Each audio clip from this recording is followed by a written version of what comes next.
Salut à tous les cracks du football anglais, vous êtes sur All In PL et là on va discuter du match qui vient juste de se terminer entre Manchester United et Burnley. Match à suspense jusqu'à la dernière minute. Petite intro et on en discute.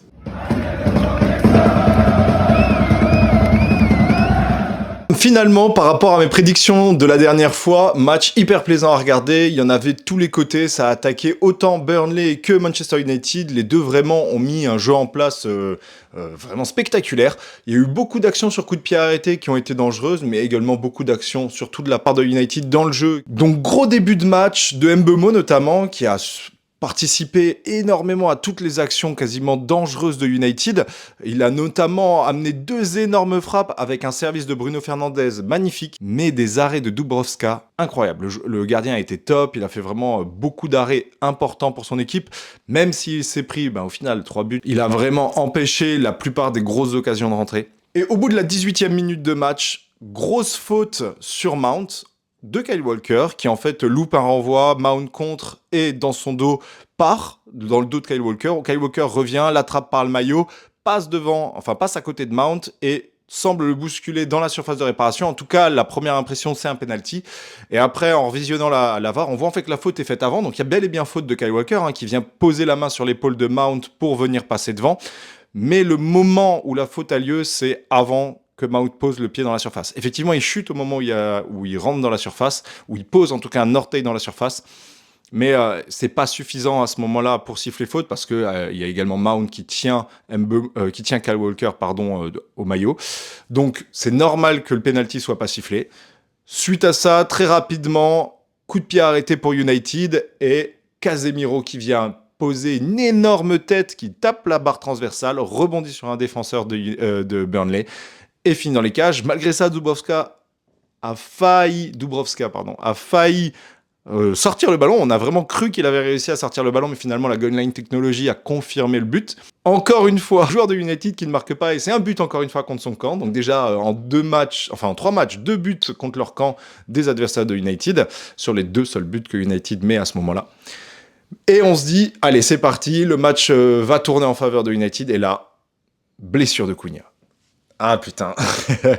Alors j'adore en plus Cunha, moi je trouve vraiment c'est un super joueur, donc un peu quand même dégoûté de le voir sortir. Remplacé par Zirkzee, on se dit putain, Sesco qui rentre pas, c'est quand même bizarre. Normalement en plus Cunha était en pointe à ce moment-là, donc ça aurait été logique de voir Sesco remplacer Cunha. Du coup, changement d'organisation, on a Amad Diallo qui monte un petit peu plus sur l'aile droite, Mbeumo qui prend la position en pointe, et Zirkzee qui prend l'aile gauche.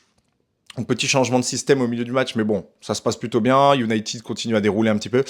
Ils ont même une énorme deuxième occasion avec un déboulé d'Amad Diallo que j'ai trouvé excellent sur ce match-là. Le jeune, de toute façon, il est trop fort, on le sait déjà depuis la saison dernière.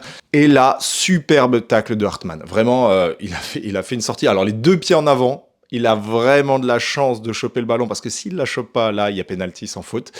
Mais voilà, ça se rend un petit peu coup pour coup. De la part de United, beaucoup de combinaisons sur coup de pied arrêté. On en a vu notamment 2 de Mbeumo, une de Fernandes qui tire, l'autre Mbeumo qui tire les corners. En retrait sur un joueur complètement démarqué et qui la prend en volée. On a eu tout d'abord Amad Diallo qui récupère le premier ballon, qui met une exceptionnelle frappe sortie par Dubravka. Vraiment, encore une fois, match exceptionnel de sa part. On en a même eu un plus tard dans la deuxième mi-temps de Bruno Fernandes, de Mbeumo qui met la passe à Bruno Fernandes et qui passe à 10 cm du but. Ça personne n'avait bougé en plus. Vraiment, 2 belles combinaisons qui ont été super bien exécutées. Malheureusement, pour la deuxième frappe, elle n'est pas cadrée. Suite à ça, on a une autre action hyper importante où Mbeumo décalé sur le côté par Zirkzee qui l'envoie un petit peu dans la profondeur après une ressortie de balle de la défense de United. Remet un centre sur le point de pénalty à Amad Diallo qui est seul, le gardien est décalé sur le côté du centreur et qui loupe complètement sa frappe, il l'envoie dans le ciel. Alors effectivement, la passe est puissante, il arrive lancé, assez compliqué, mais là-dessus, avec le plat du pied, normalement, t'es quand même censé assurer ça. Donc gros loupé de la part d'Amad Diallo qui aurait pu en fait tout simplement enterrer le match. On voit vraiment une équipe de Burnley intensive sur sa défense, présent un petit peu sur tous les ballons. Vraiment, je vois des chiens de la casse, quoi. Vraiment des mecs qui veulent bouffer leur adversaire. Ils sont sur tous les ballons. Et vraiment, j'ai beaucoup aimé ça du côté de Burnley. On finit cette première mi-temps sur le score de 1-0 pour United. Et pendant cette mi-temps, changement On voit enfin Kobbie Mainoo rentrer à la place de Mount. Alors, on ne sait pas vraiment pourquoi. En tout cas, je ne sais pas encore pourquoi Mount est sorti à la mi-temps. Mais bon, voilà, Kobbie Mainoo, on en entendait pas mal parler comme étant partant d'United, ou en tout cas voulant partir pour récupérer du temps de jeu. On sait que Amorim ne veut pas le laisser, ni d'ailleurs le board de United. Un jeune de 19 ans de ton centre de formation, c'est pas possible. Donc, entrée de Mainoo, qui aura fait un match, je trouve, moyen quand même. Son entrée n'est pas exceptionnelle. Pendant le match, on le voit pas beaucoup. Il aura touché quelques premiers ballons, mais voilà, rien d'exceptionnel. Par contre, un joueur qui a été très bon du côté du United, c'est De Ligt, que j'ai trouvé vraiment très bon depuis le début de la saison, que ce soit contre Fulham, Arsenal et là contre Burnley, il a fait vraiment un très bon début de saison. Il est présent sur tous les ballons, très solide défensivement. On sent vraiment de la sécurité de son côté, ce qu'on n'avait pas vu dans ses anciens clubs, que ce soit au Bayern ou à la Juventus. En fait, depuis l'Ajax, on n'avait pas revu ça de De Ligt. Donc là, vraiment, ça fait plaisir. Vraiment joueur solide sur ce début de saison, en tout cas. Ensuite, grosse action pour Burnley sur le côté droit. On a Dalot et Bruno Fernandes qui laissent un petit peu jouer les attaquants de Burnley, qui décalent sur le côté droit. Ils laissent l'ailier sur un fauteuil, tout simplement. Il ne l'approche pas, il ne le presse pas, donc il peut centrer tranquillement. Ça finit dans les pieds de Foster, devant le gardien, tout seul, pas un seul défenseur sur lui. Il exécute tout simplement Bayindir. Voilà, très beau but de la part de Burnley, sur une phase de jeu construite. Vraiment très très joli but, c'était top de leur part.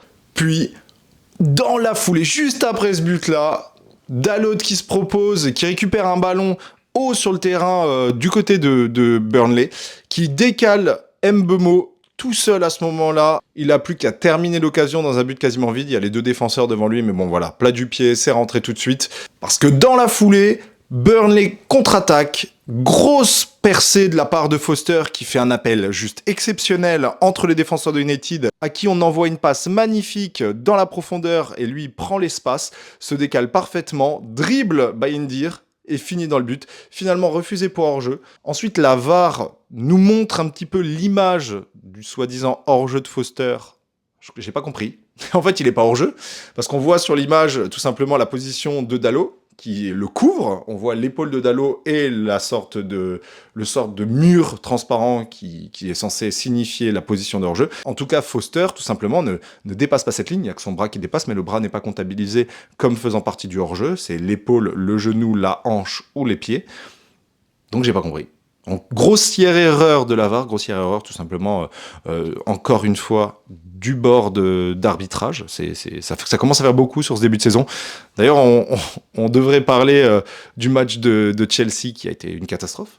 Deux grosses erreurs d'arbitrage, ou en tout cas une grosse erreur d'arbitrage sur le but de Fulham qui aurait dû être accepté, ou en tout cas s'il a été refusé, aurait dû refuser le deuxième but de Chelsea.